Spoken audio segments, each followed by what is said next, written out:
started playing sports and definitely karate at the age of 4 or 5.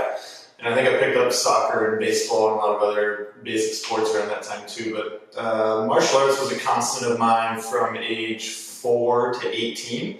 And that was anywhere from usually about 2 times a week. But yeah, I started that when I was 4 years old. So I would say that started my whole, kind of interest in movement in general. My dad put me in just kind of probably release some energy, teach me about respect and all those good things that you can learn from martial arts. But I was also a young kid who grew very fast. So balance and coordination and things of that nature did not come easy to me. I definitely had to work at those, and I think without something like martial arts and the years that I did with that, there's no way I'd be able to control this body. All right, so a lot to unfold there. I think what started it, I'd say post-college. I've always been a skinny guy, so maintaining a healthy weight was never really an issue for me. I was literally one of those people, and I probably did in college, eat fast food just constantly and never really put on any weight. Still be able to run around and play sports and football and soccer and all those intramural sports or extracurricular sports I would play in college. But after that, life started to catch up with me a little bit. I started to notice I was like that skinny fat guy. I had skinny arms, and if I had a t-shirt on, you wouldn't think anything of it, but I was definitely starting to get a little bit of a poucher, like a pony keg or a mini keg on my belly. So that's what kind of sparked me to, okay, I got to do something. And so I did the normal gym stuff right out of college. So the Mondays back and by, or try and chest, or whatever those days may be, leg day. So I started doing that and just partitioning the days out. I was probably going 3 to 4 times a week at most. Never really saw any big changes or results. I just figured, hey, if I go to the gym, I do a little bit of lifting, and then run on the treadmill for a while, I'll magically be super fit or in really good shape. But not the case. So after a while, I ended up it's actually kind of interesting, I ended up at a tech company that was really, really, the 2 founders were competitive runners essentially. The company being Ready Talk. So when I started working there, everyone around me was really into running.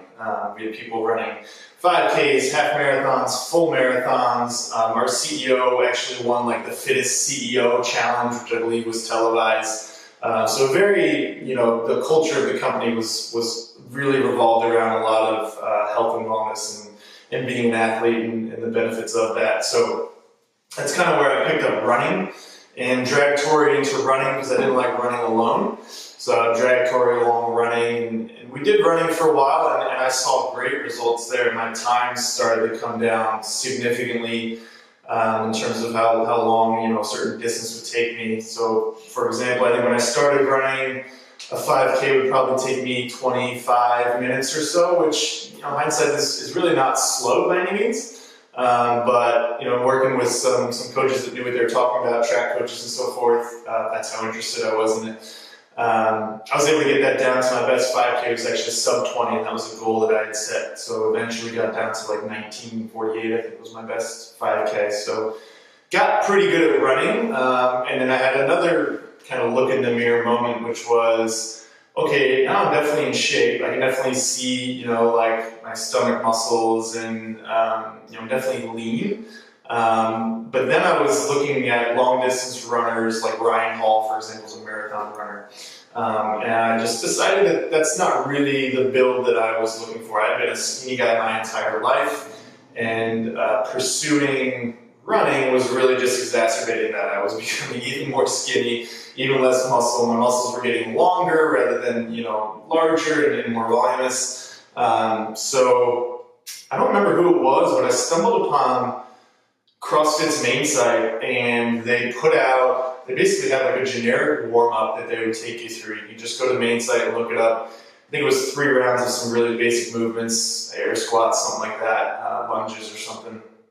And then you could always just go to the front page and do their workout of the day. Now keep in mind, I'm trying to do this at 24-hour Fitness, which is essentially a global gym, or Anytime Fitness, or Planet Fitness, whatever you might go to. So things were scattered all over the place. So I was just kind of making things up, doing the best I could to run through the circuits, as I call them, or WODs now, that CrossFit would put out there. So I started working through those, and then, shortly realized that I was really into it, so I figured I'd try a CrossFit gym. That's kind of what sparked it all. I mean, it's funny, I still remember, and I think I made a post about it, I still remember I sent in an email to a friend of mine, Alex, who was managing a gym, essentially, Bladian CrossFit in Denver, and I gave him this, it's so embarrassing, but I sent this email like, hey, I'm already in really good shape, I'm going to come in there, I want to make sure that you're aware I'm coming in, and I just had this thought in my mind that I was already in such good shape because I could run a 5K super quick, but I was weak as all get out, and combined running with anything else, also my running suffered, and so I really had an eye-opening experience when I came in and did my first CrossFit class. And I think some people that do come in thinking they are fit, that's kind of that smack in the face that CrossFit gives you. It's like, hey, you thought you were fit. You're not that fit, though. There's holes in your game, and there's ways you could become, more fit, more healthy. So that's what really interested me from the beginning. I realized there's some really cool ways that I can get, more physically fit. And it's also constantly entertaining. It changes every day. Any day you go into the gym, you're doing something different. Yeah, it's the same variance of, X number of movements, do power cleans and whatnot. Those things will repeat, but it's different every day and mixed with different movements every day. All I had to do was show up and just do what the coach told me, and I loved that. The other piece of it is the competitive side of it. So suffering through a workout with those around you is really, really fun. You get automatically closer to those that you're suffering through.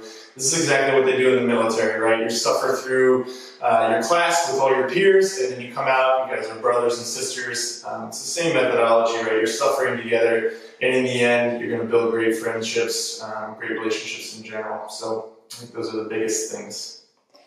So any given time on TV, I used to just throw on ESPN SportsCenter. That starts to loop and get really boring. So on any given day, you can probably find weightlifting videos, so Olympic weightlifting gyms that stream their stuff, and just watch people lift and look for things that I can improve upon, things I can pick up on it. Or CrossFit Games footage. I've probably watched everything back from 2009 to current more than once. So really familiar with all the old athletes. So when you walk in, you'll probably see some type of fitness videos on the TV. You'll also probably find lacrosse balls on the ground, rollers for your back, or mobility tools laying around, or Neosporin from ripped hands, or ibuprofen sitting out from being old. There's all sorts of stuff always out. So it's the whole lead from the front thing, right? Lead by example.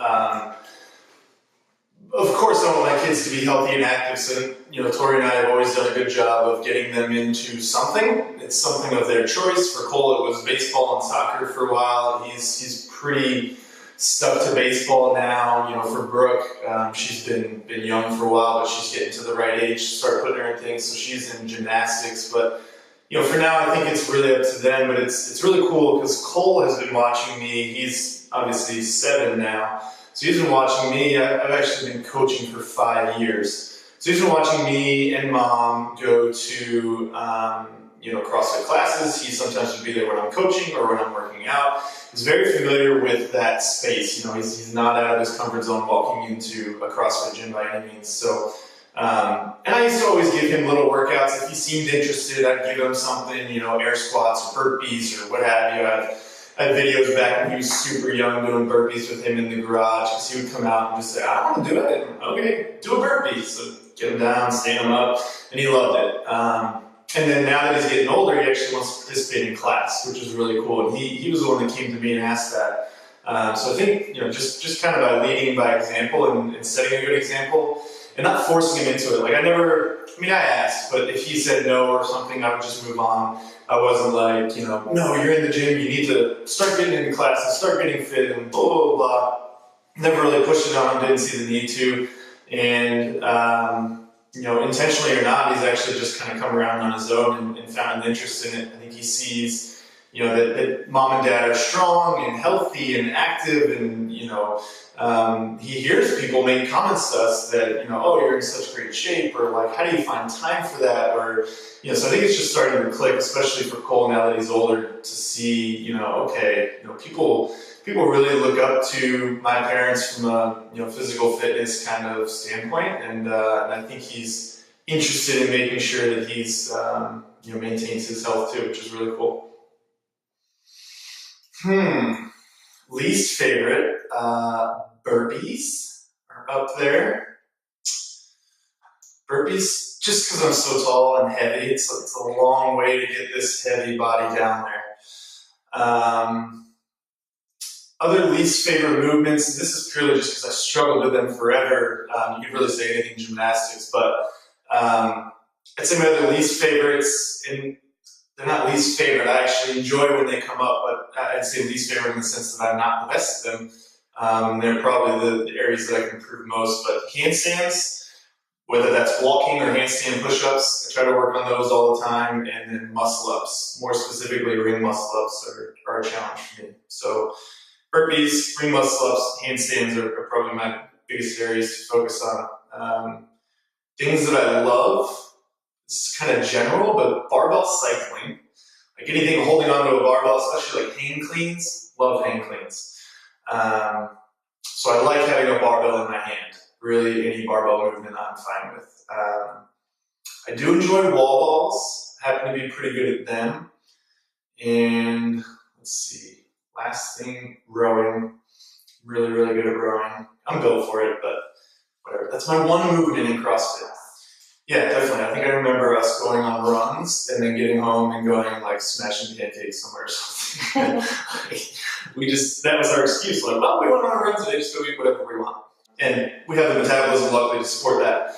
But we weren't fueling our body for what we were doing.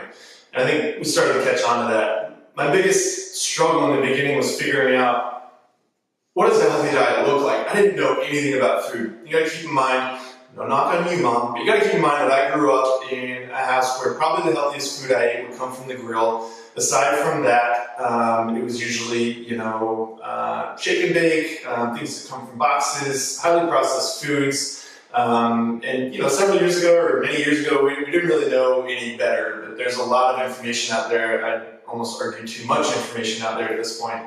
But I was so lost, I didn't know what a healthy diet looked like. And going to the CrossFit level 1 where they introduced the zone diet, I think was a huge, huge help.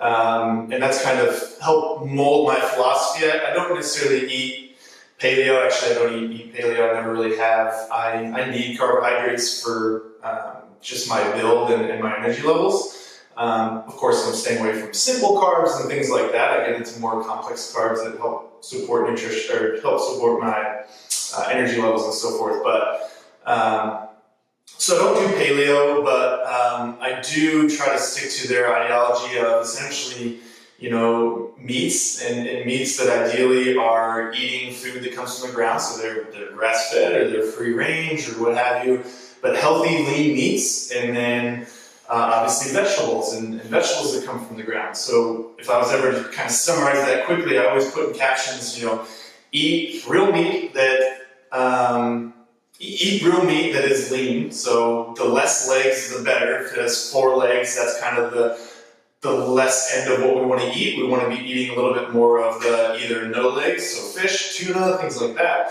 Or maybe 2 legs, so turkey, chicken, things like that are a lot leaner than pig and cow, for example.